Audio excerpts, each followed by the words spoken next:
The film begins in ancient Rome, where we meet Lucius, an architect who is somewhat frustrated at not being able to find work, and whose creativity and architectural innovation are at an all-time low. The man has serious money problems, and all his clients reject his projects because they consider them rather outdated. One day, a friend takes him to the public baths so he can relax and think a little, but Lucius ends up getting even more stressed by all the noise and naked people. Distressed, he submerges himself in the water, and soon notices a strange whirlpool forming from a hole on the other side of the tub. Upon investigating, Lucius ends up being swept away by the current, trapped in a tunnel unable to breathe. The man struggles to get out, and when he succeeds, he is bewildered to find that he is no longer in the Roman baths. Somehow, Lucius had traveled through time to the present day, finding himself in a modern Japanese bathhouse full of old people, who are surprised to see someone like him naked in front of them. Lucius is also amazed. The young man has never seen people with such different features, and thinks they are from a new tribe that he does not yet know. Looking around, Lucius is even more confused by the architecture of the place, observing the most modern and advanced public baths he has ever seen.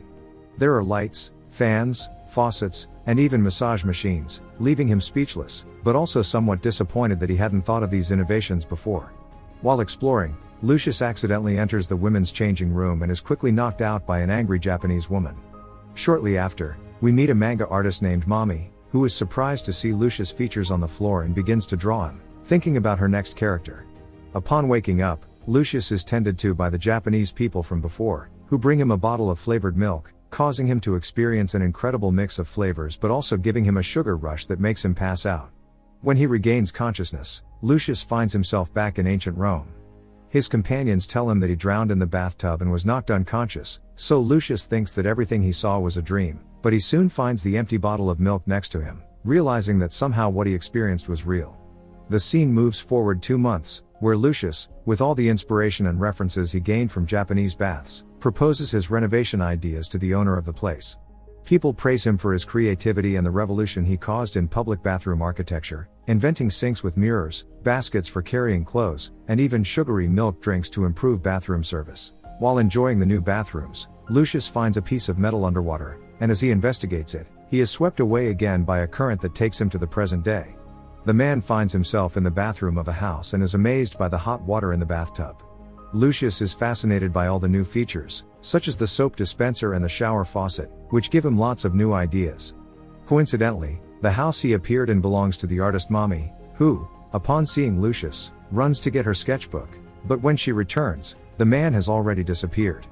Back in Rome, Lucius builds private bathrooms for the wealthiest people, with hot water and a makeshift shower, earning a lot of money. This finally allows him to live a life of abundance, bringing plenty of food into the house, but his wife is not happy. She reproaches him for spending the whole day working, and after shouting at him and insulting him, she leaves the house. Later that night, a messenger knocks on his door, telling Lucius that Emperor Hadrian himself wants to see him. It turns out that his inventions have completely revolutionized the empire, and even the emperor is surprised by him.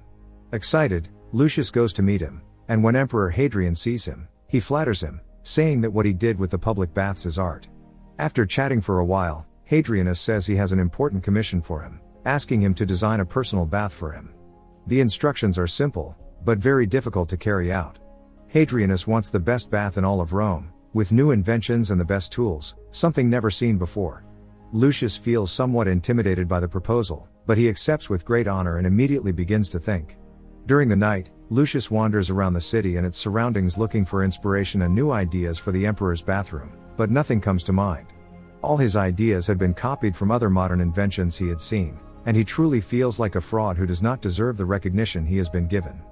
Frustrated, he runs through the countryside until he falls into a well, appearing in the present day in a bathroom store. To Lucius' surprise, he meets Mami again, who had started working at the store because her drawings alone were not enough to make a living. Seeing the strange man, the store manager gets scared and runs away, giving Mami and Lucius time to talk. Lucius is enchanted by everything he sees around him, and in exchange for a silver coin, he asks Mami to give him a tour of the place. The man is surprised to learn about toilet paper and urinals, but he is completely fascinated when he sees a toilet that opens by itself, with a built-in bidet that cleans his private parts with a jet of water. Back in Rome, Lucius copies the ideas from everything he saw and builds the emperor the best bathroom ever, with a toilet with a bidet, a hot tub with slaves who create bubbles, scented candles, and even a small aquarium with a glowing jellyfish.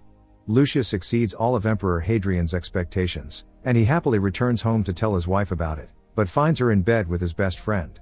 In the present day, Mommy moves back to her hometown, as her drawings don't bring in enough money and she was fired from her job. With more free time, Mommy becomes interested in Lucius and begins to study the history of the Roman Empire. She realizes that both the coin he gave her and all his traits and attitudes fit perfectly with the ancient Romans, so she begins to believe that Lucius is a time traveler. On the other hand, Lucius is devastated after finding his wife with another man and thinks about taking his own life. One day, the emperor calls him with a new request. It turns out that the emperor's son died a few days ago, and the man seems to have gone mad, believing that his son has been reincarnated as a crocodile. Hadrianus wants Lucius to design a place where the crocodile can live comfortably, but he must be extremely careful with this task, because if the place is not suitable and the crocodile dies, all the blame will fall on him and he will be condemned to the worst tortures. With no other options, Lucius has to do a flawless job, so he gets into the bathtub to think calmly, but at that moment a current drags him away and takes him back to the future.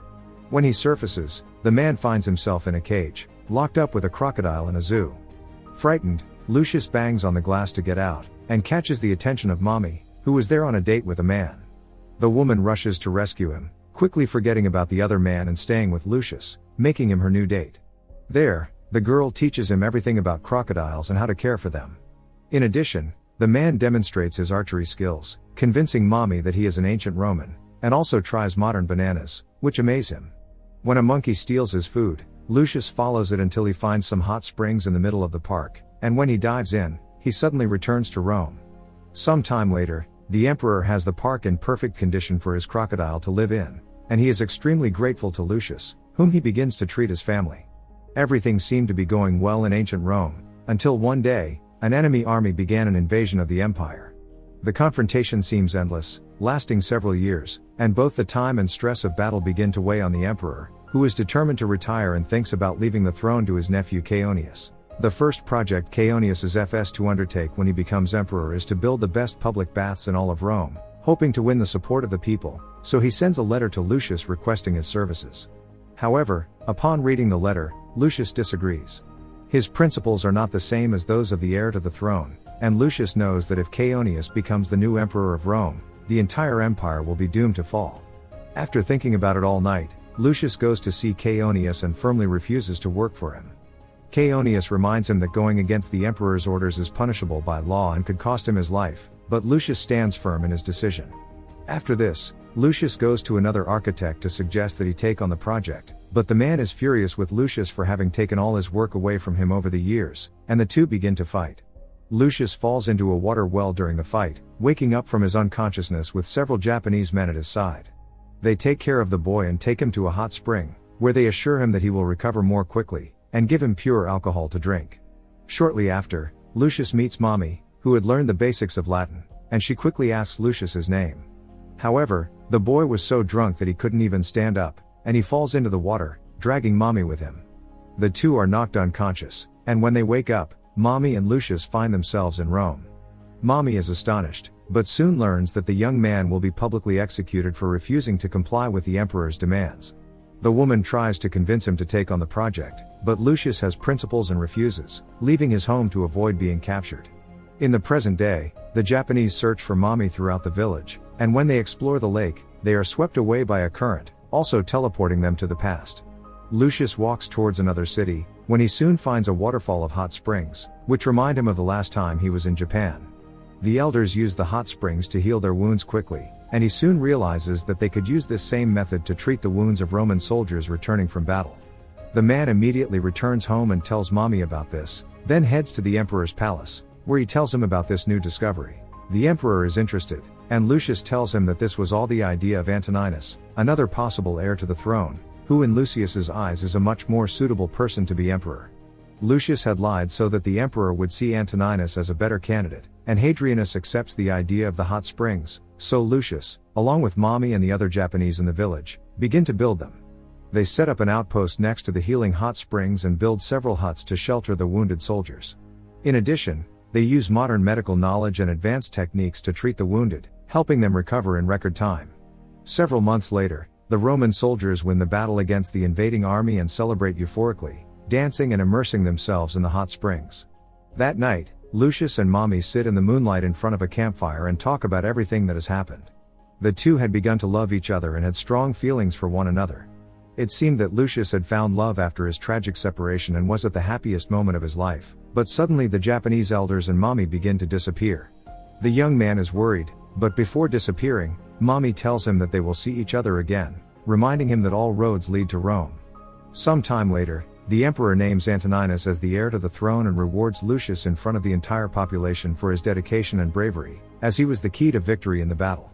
In the present day, Mommy moves back to the city and gets a job as an illustrator thanks to everything she saw in Rome. One day, Mommy is walking by a lake when she suddenly sees Lucius emerge from it, allowing her to be reunited with her dear friend once again.